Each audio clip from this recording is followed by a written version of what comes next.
Hi hello നമസ്കാരം. പുതിയൊരു വീഡിയോയിലേക്ക് എല്ലാവർക്കും സ്വാഗതം. അപ്പോൾ ഇന്ന് നമുക്ക് കുറച്ച് നല്ല നാടൻ പയർ കിട്ടിയിട്ടുണ്ട്. അപ്പം നമ്മുടെ തൊട്ടടുത്ത ഒരു കടയുണ്ട്. ആ കടയിലെന്ന് വെച്ചാൽ അവരുടെ വയലിൽ തന്നെ കൃഷി ചെയ്യുന്ന പച്ചക്കറികളാണ് കൂടുതലും കച്ചവടം ചെയ്യുന്നത്. അപ്പം നമുക്ക് നല്ല ഫ്രഷ് ആയിട്ടുള്ള സാധനങ്ങൾ കിട്ടും.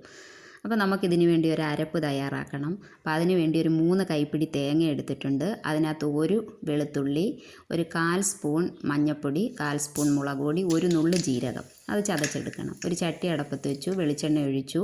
വെളിച്ചെണ്ണ ചൂടായപ്പോൾ കടുകിട്ടു, ഉണക്കമുളകിട്ടു. കടുക് പൊട്ടിയതിന് ശേഷം നമുക്കിതിനകത്തേക്ക് അരിഞ്ഞു വെച്ചേക്കുന്ന പയർ ചേർക്കാം. കഴുകി അരിഞ്ഞു വെച്ചിരുന്ന പയറാണ് ഇത്. അപ്പോൾ അത് അതിനകത്തേക്ക് ചേർത്ത് കൊടുക്കാം.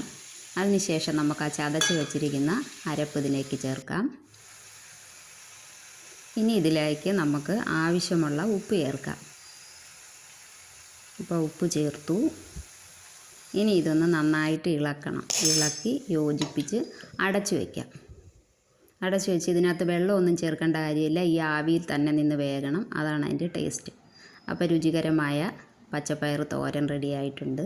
ഒടിയൻ പയറെന്നും പറയും.